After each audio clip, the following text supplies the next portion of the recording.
Okay, let's do it. You ready? I can't believe we're doing this. Yes! Oh, wow. Okay, let's do this. Right, I've got the number right. Let's do this. Hello, my name is Tara Brabazon. I'm the Dean of Graduate Research at Flinders University. And welcome to the New Year's vlog. Woo! Wow. Woo! Happy New Year. Happy New Year. Vlog 196. How to complete a doctorate at a distance. Now, there are many titles this vlog could have had. How to support a partner through a PhD, because people have a lot to say about that. How to complete a PhD in a regional city.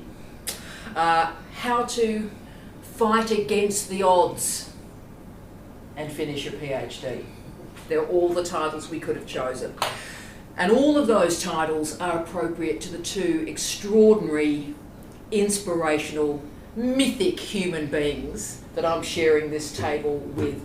They're both friends of mine. I can't remember a point of my life before I knew them both, and I adore them. I feel like sort of my family, to be honest with you. So it's sort of like a family reunion. They've just come out of the car, and so we just sort of... After being in it for 5 hours. After being... Oh, yeah, thanks, Pete. After being in it for 5 hours, but they're having a champagne, so I've given them a champagne and we're sitting down.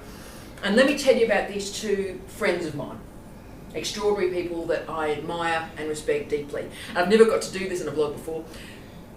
Dr. Sue Charlton. Not yet, not till the 17th. Oh. But remember, this is being recorded for the future Pete. And Dr. Pete Charlton. Now, as you can pick up with these two, they were accidentally married some time ago, but they're both now doctors, and that's quite meaningful to you and I, certainly. Only an honorary title in my place. What, yours? Oh, see, so you're saying that our Sue is the real doctor? Yes. Oh, I love you forever. But these are two inspirational people, and they completed this wonderful qualification for Sue from Mount Gambier in South Australia, and they've actually driven up to go to Sue's graduation ceremony. Welcome to you both. Thank you for having us. Thank you. And thank you for helping us get here.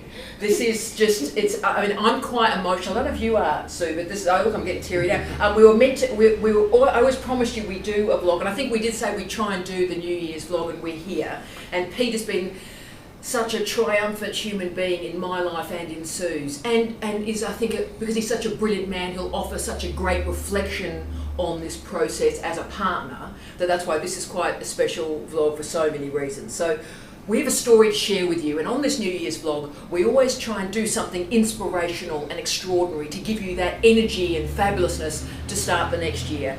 So let's do this. The three musketeers are back together, the band's back together, let's do this. Right, so you know what I'm going to start with.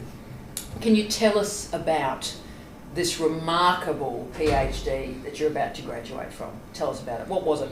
Well, it started off as a bit of an exploration of looking at babies' hips in a better way than we do in Australia, because we don't have a very good track record with picking up dysplasia of the hip, and that record is getting worse, not better, which is due, I think, or has been attributed to the changes in sleeping habits and wrapping in relation to the SIDS Safe Sleeping program, and the fact that babies are wrapped more tightly and not put on their tummies anymore, in part, and also to the fact that regional, it's attributed to being worse in the regions because regional people aren't so well qualified to clinically assess babies' hips.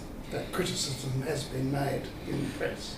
And criticism has been made in the press. So as we've talked about, Gorgeous Sue, there is always a question that's asked of people with a PhD. What problem are you solving? What problem are you solving? So you had an issue whereby hip dysplasia was an issue in babies. That problem was getting worse. And then there was the lens of regional health through which to read this issue problem. Yes, because it was attributed, it was said to be, or it was known to be worse, a greater risk if you were born in the country of having a late diagnosis of dysplasia of the hip. And when I read that original article, I was somewhat incensed because it was very broadly lumped regional health and urban health. And I think there are some quite advanced people working in the regions who do know how to look at babies' hips. And two of them happen to be sort of sitting at this table, yes. And other things. And I thought that if you're going to make statements like that, you ought to qualify them with region or qualify them in some way, not lump regional all together in one great big lump. But I didn't understand that I thought that so much until I got further into my PhD, and it became very obvious that that, in fact, had to become the PhD. So again, the other great lesson from Sue's thesis, which we can't teach people, is what you think your PhD is going to be about is often not what it's about, and the nature of research is that you don't know because you don't know what's going to happen, because if you did, that's not research. And where did we end up on your thesis? So we did all the studies and so forth, and what did the thesis really end up doing for the final third? Well, it did end up in really looking at the problems of regional health and the problems of distance, the problems of a single argument about regional health when it's really a whole lot of different issues in different regions. And so the results from my study, my research study that I set up, were exponentially different in the two regions that we tried to study, and that alerted us, not only alerted us, but every warning system went off that something wasn't right, and we needed to look at that a bit more closely and see what was really going on. And it's just a revelatory thesis. The examiners just thought it was absolutely stunning. So the next question is involving the pair of you, really, because I've got you both sort of trapped. So I'm going to use this proximity that I have of you. So Sue and Pete, as a student and as a spouse, what's the challenge in completing a PhD as part of an already successful career and a successful family? So, you know, all the focus is on the kids, you know, someone that's 22, 23 doing a PhD. That's a very, very small minority. A very large minority, nay, majority of our students in health and education are exactly this model. Successful careers, spouse, and then deciding to do a PhD. So could you tell us how you decided to slot this thesis into your successful life and career? Well, I was very supportive of the idea of reinforcing the early diagnosis of dysplasia of the hip. Having done my own research some 40 years earlier about babies' hips. And so I was very supportive of Sue pursuing this. And suddenly I became the personal assistant to her instead of Sue being my personal assistant. And we should say, by the way, you know, a very famous regional general practitioner, regional, you know, medical man that transformed really regional health in this country. So that's Pete. That's not quite true. Well, it is. How long have you been? Well, when did you graduate from medicine, sir? I graduated in '68. Worked in Adelaide for 3 years, doing various resident jobs at that time. Yeah. Then we picked up the family and trekked off to New Guinea for a couple of years. As you do. With 2 children. With 2 kids, obviously. Yes. And that was really the most learning phase of our lives, I would say, the time we spent in a third world country. Yes. Learning about people, learning, having to use the knowledge we'd learnt at university. Yeah. In a practical way, whereas the 3 years as a resident in Adelaide was very much looking over other people's shoulders most of the time. I mean, but all of a sudden, you're it. Whatever you can do is what's available. And no communication with the outside world except by teleprinter, which isn't a very efficient means. It doesn't sound it, does it? No telephones. I often thought that it'd be more efficient to go on the bench and shout if I wanted more information. We did have literature available to us, which was very helpful, and many procedures were done with a book on one side and the patient on the other. This is amazing. But that was a very steep learning curve, those 2 years. And that's when I realised that coming back to a metropolitan general practice wasn't going to suit me, and that I needed to be a little bit more remote from the city and probably a bit separated from various parents and in-laws not too far away from them, but far enough away that they didn't have too Men much and mother-in-laws, influence on our mate. lives. Nothing changes, does it? Well, I'm Nothing. not sure which mother-in-law it was. Oh, well, I knew this was going to happen. Wait till they finish that champagne. But of course, we've then got this wonderful woman's career. Of course, you know, you've got this incredible career. And you might want to just talk about when you finished your degree, madam. Yes. Yes. So I worked at the Children's Hospital briefly for a few years. I opened a private practice in North Adelaide.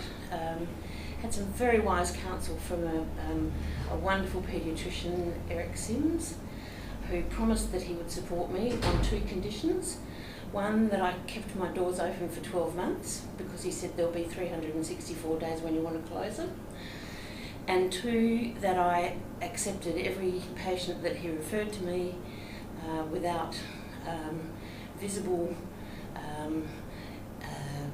reaction to the letters of referral that he sent me, and treated them all sort of to the best of my ability. Because if the parent is concerned, the clinician needs to be concerned.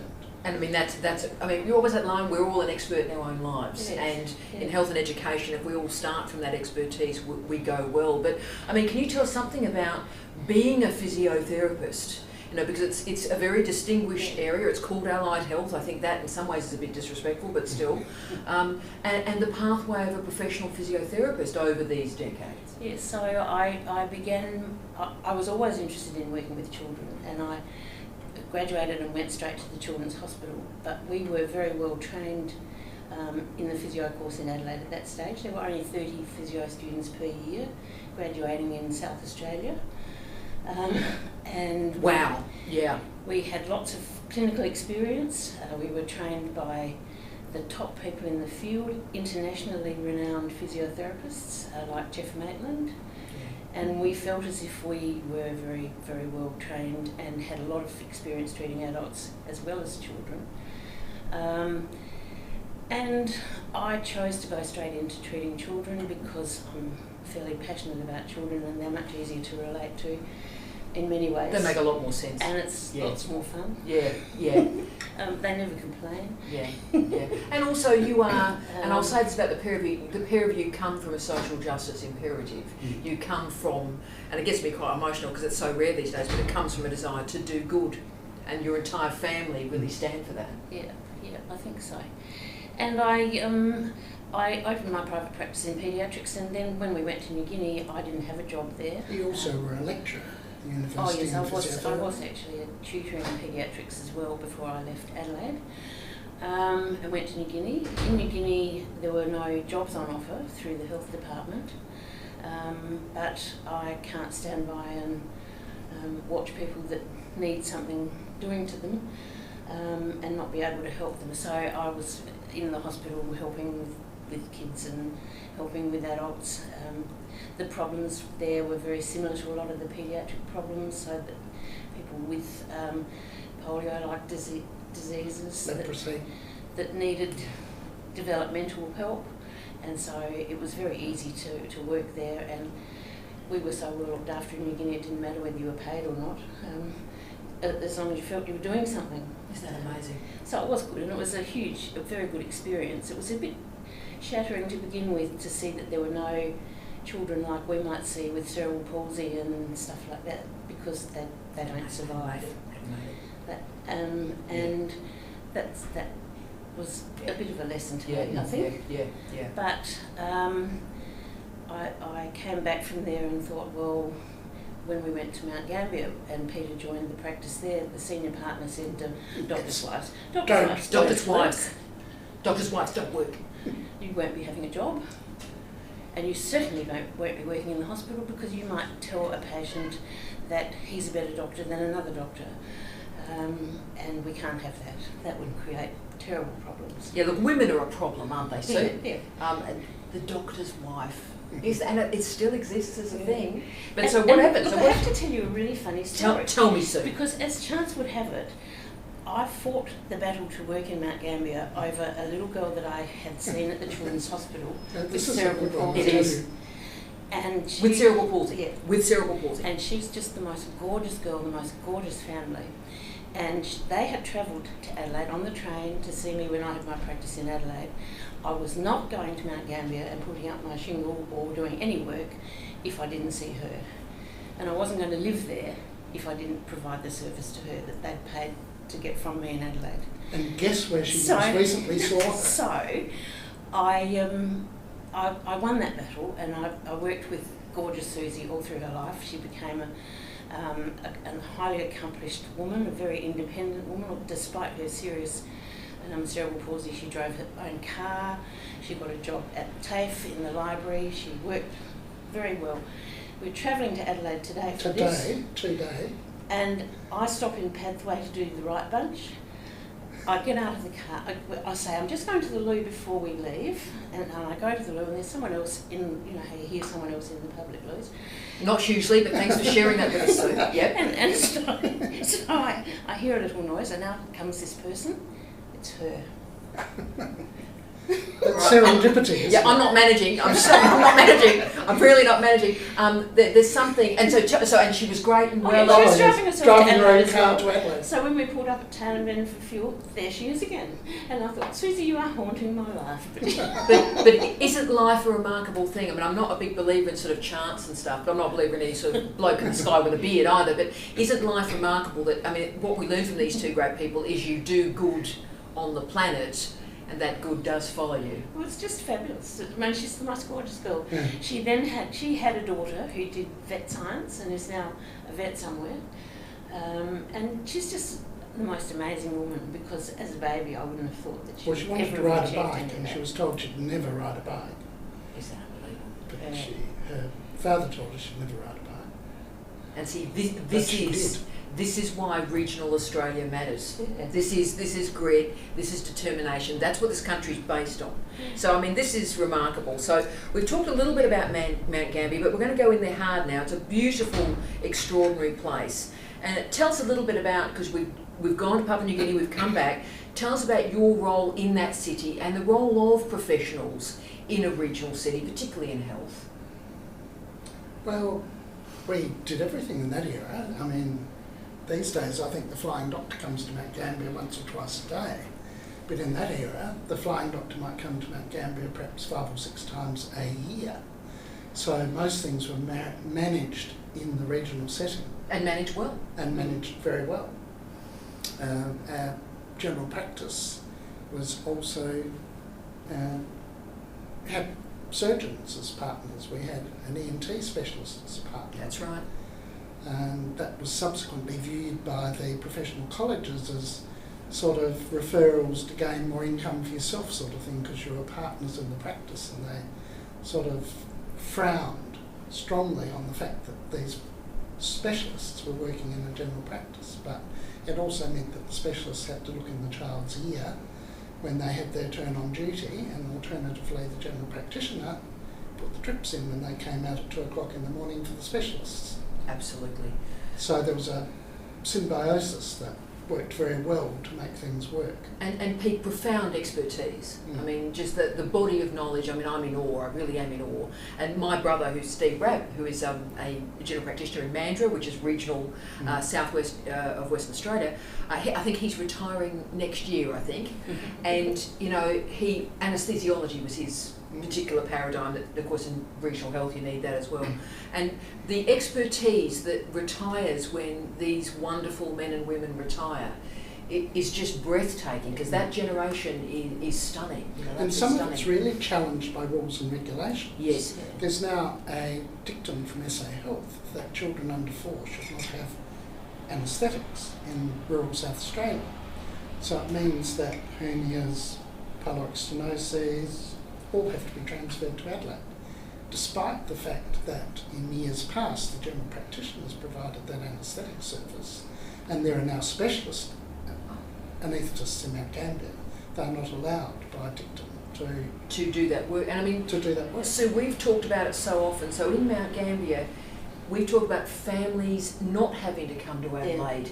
Yeah. You know, tell us about the family. So you're doing this incredible paediatric physiotherapy in situ in Mount Gambier. What's the consequence if you don't do that work in Mount Gambier? Well, then those people do have to travel to Adelaide, and if you have a baby or a child with disability, it's very hard to travel alone with that baby, so usually you have to bring another adult with you.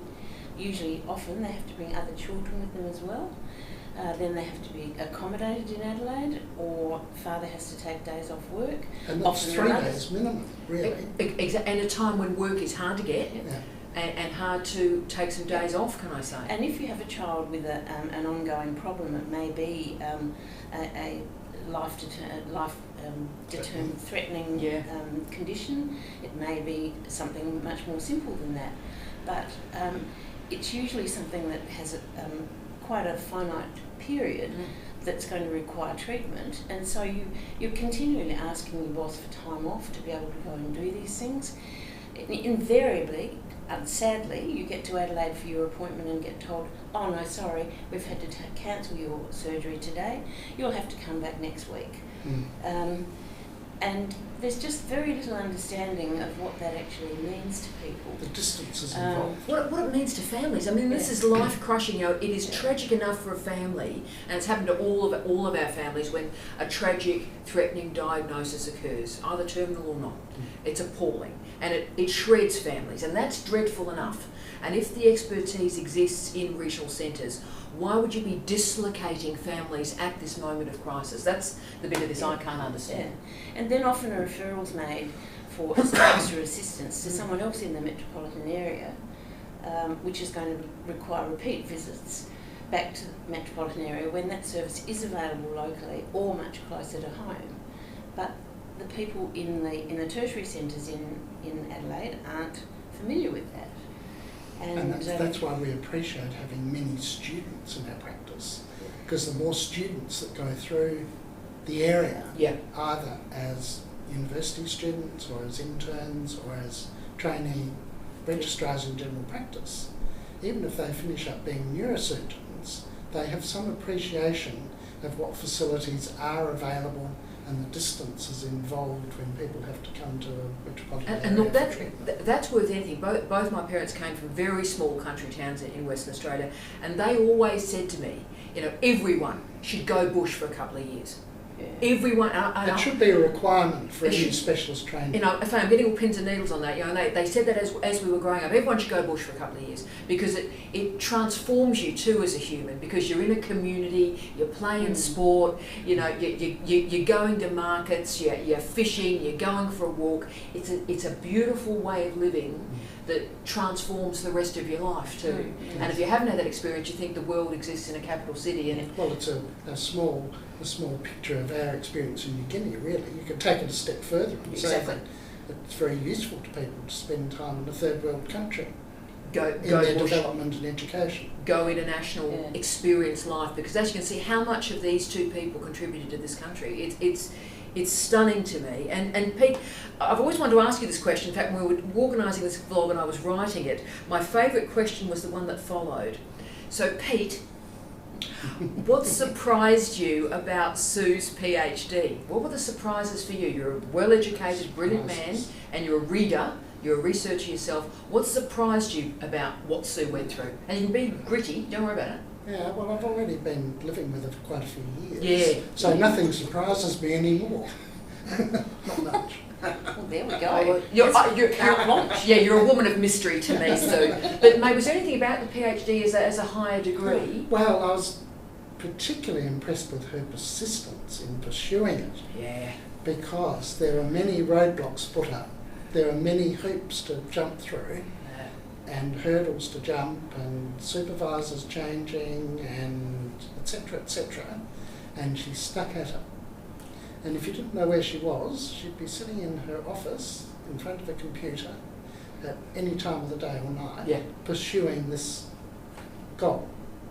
I mean, that is so inspirational, I can't even bloody look straight. It's remarkable. I mean, Sue, was that a surprise to you, the scale of the work and the necessity? See, brilliant people leave the program. When you look at students that leave and students that stay in the program, they're of equal intellectual ability. The people that get through have something else. They got grit. They got grit. Yeah. Sue's got grit. I think I said to you at one stage, my father always told me that I was born wondering. And I think thanks to you, you taught me how to find out. But I do love to find out. You do. The answers to what I'm wondering about. And it's grit and curiosity. I mean, Sue's the most curious person I've go, oh, isn't that She's interesting? really curious. She bloody is. And sometimes it can be really confronting as a supervisor. It's like, well, I don't know why that's happening. And I don't know either, Sue. Shall we find out? Okay, let's see where this goes. And where this thesis ended up was never where we thought it would be. Well, I mean, it was just an enormous surprise to me when the control group in the research project fell over so spectacularly, because it didn't disprove what we were trying to look at. There was nothing to prove anything because nobody was interested. And that's an enormous question. Why could we not get any interest in that particular region in the problem that we were discussing when they were being criticised just as much as we were in the literature? And see, that was the mystery to us. And what was interesting, that's when some supervisors sort of left the building like Elvis at that point, because when the control group failed, it was like, there's no research here. Whereas actually Sue and I, because we're both pretty curious and a bit dogged and probably a bit weird, and that's just me, and I went, isn't that interesting? So, because I'm fascinated in research failures. You know, I'm interested in no results, null results, negative results, nothing happened. I'm terribly interested when nothing happens. And so when this control failed, then I sort of said to Sue, well, let's make the rest of the thesis about why the failure happened. And we might say there was a lot of effort putting into making it work. A lot of trips from Mount Gambier to the Riverland, which is 3 hours drive too. Oh, I know. And so everything was right. When you look at the research, you did everything right. All the methodology was fantastic, and it failed. Now, a lot of people with qual quant went, well, it's failed, therefore, there's nothing to report. Actually, the best researchers take the failure as the start of a new story. And that's what Sue did.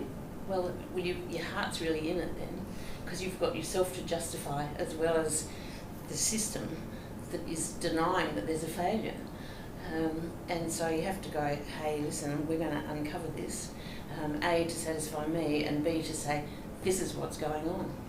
Oh, huge. And it became a real advocate PhD too. As you can see, she's a strong advocate, and the thesis actually became Sue. As I described it, it became Suified. At the start, it was sort of very much, let's be a proper scholar. Let's do that. And then you could see about half the way through, Sue went, bugger it. And it was just this amazing, powerful piece of research. With your encouragement, I might say. I'm a bit of a stroppy old bird, as you know. So the pair of us got pretty inflamed, didn't we, mate? We did. And we went for it. It was interesting. It created a few enemies in some parts. But hey, you only become an enemy if the truth hurts, don't you? Absolutely, and we are the carriers of truth, Sue. I want to talk a little bit about Mount Gambier, because there's a lot of people watching this around Australia, around the world, that are in these regional, rural and remote locations, where beautiful Heather from Tennant Creek this morning. Hi, Heather.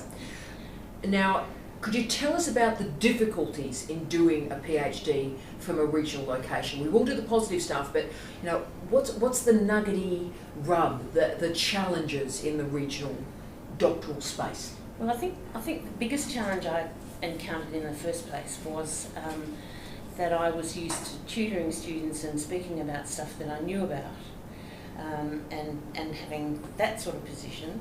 And suddenly I was trying to find out information, or thought I wasn't sure what I was trying to find out, and there was really nobody to talk to about it, because even my supervisors were remote. They were regional people, and one was in our region, the other one was in a more distant region. Both well known to me, had known them for some time. So everything seems right, doesn't it? Everything seems right. So they were sort of helpful, but like you say, they were helpful if we followed the ladder and ticked the boxes all the way in a very traditional kind of way. And when I started to say, what about this, or there was no one ever to sit down. What I missed most was the ability to be able to sit down around a table or somewhere and just talk to people. There were no morning teas and lunch breaks to discuss with similar-minded people. Absolutely. And people often talk about the social element of the PhD. We're about to go down to a party. This is their first champagne of many. But that social component of the PhD that is also an intellectual component is often forgotten about, isn't it? Well, I think often you have a thought about something that's a little bit out here in left field, and you kind of think, no, that this is the direction I'm taking. Yeah.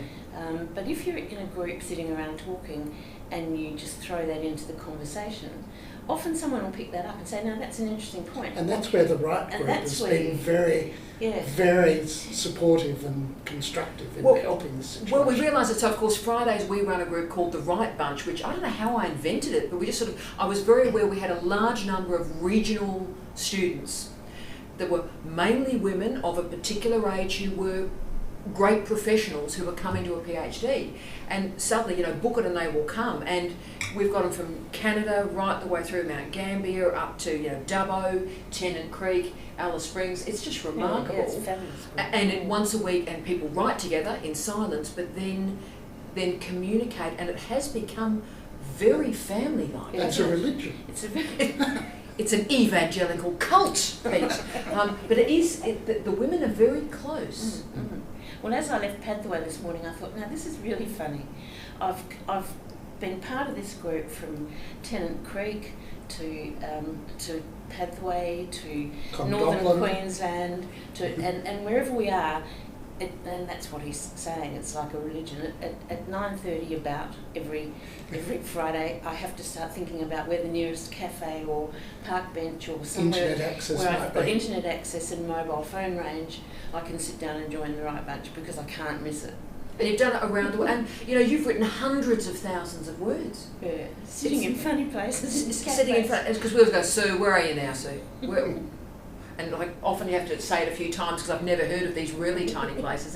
It's extraordinary, but so that community's made a difference. Well, it's important because it just means that you live your PhD. It isn't just something that you go into a room in a university and do and then go back to life somewhere else.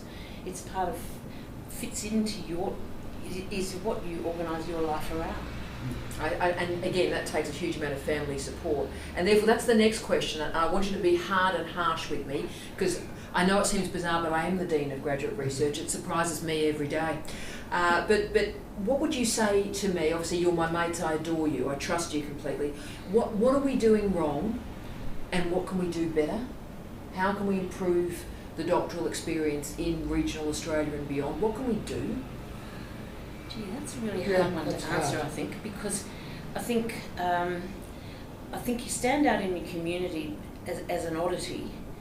The fact that you're doing because most of my friends are at me every day. Why are you still working? For goodness sake, why haven't you retired?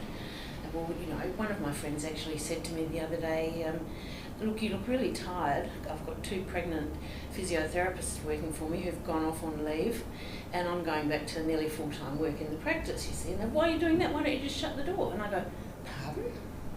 How would I walk down the street? How can I do that? What's going on? And so you're fairly isolated, still working. You're even more isolated if you're studying in your own community, because people think that you must be quite loopy, or otherwise they can't really understand what you're on about. But why aren't you happy to be playing cards? They're nevertheless impressed by what you're doing. Oh, yes. And your persistence.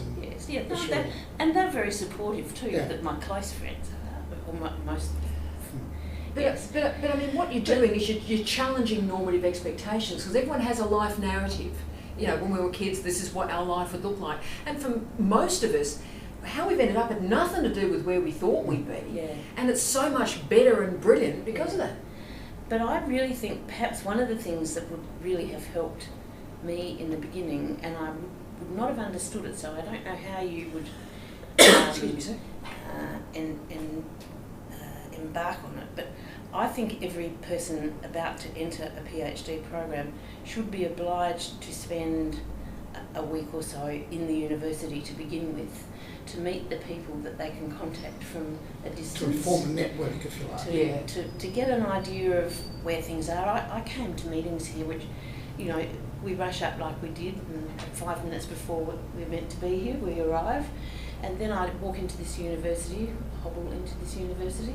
And glamorously stroll into this university. And I go, where's the computer room? Where's that room? And you pull up on your little iPad the map, and there are 27 room 4Cs, and then you don't know which building you're meant to be in, and so then you're trying to find out which building, but none of the buildings are named. Happens to me on a daily basis. So unless you know where that building actually is, Yeah. and I got lost in the health sciences area in that building, this side of it as well, several times, because their theatres both got the same numbers on the same floors. I know, it happens to me all the time. But can I say one thing we've tried to do, and I'm not sure if this has worked, but I hope it has, is in our Office of Graduate Research, we try to make sure that each of the professional and academic staff have a face, have a name, Yeah. so that our regional students in particular, they're talking with Layla. Yeah. And so they have actual Yeah. people they know. Layla knows Sue, and Sue walks through the registry building like it's like the C's part. Sue's here. Oh, Pete. Fabulous. But so she's known, and they all know her, and do bespoke care for all our and it's students. a very comfortable feeling, but that But if that had happened did not earlier happen to in the me. pathway, I was not aware of the availability of the Office of Graduate Research. I had no idea that I could just go there unless I had some profound problem. And it wasn't until I had a problem that I really did get to know you, because my original supervisors were referring me to other people who were names that I'd seen on a screen, my computer, but I'd never met. I didn't know what they did or who they were. I didn't know what to tell them my problem was, because I didn't know how they could help me. so you need a better orientation. So to orient the knowledge, to orient the person, the people, the knowledge system. And I think it was compounded by me as well, because one of the approaches when I decided to embark on a PhD was, I don't know if you've really, it's a long time since you did any you probably don't know how to study anymore, and maybe you don't really, do you think you're really going to be able to do this? And so, By the way, that's just straight ageism. That's just ageism. that self-doubt creeps in, and you think, I don't want anyone to think I'm stupid. And my father, another one of his great things that he always said was, look, it's better to stay silent than open your mouth and prove that you're a fool. Wish I'd met your dad. But can I say also, so we've got to stop the ageism and the sexism, all the bad stuff that happens in racism, that happens in this particular space.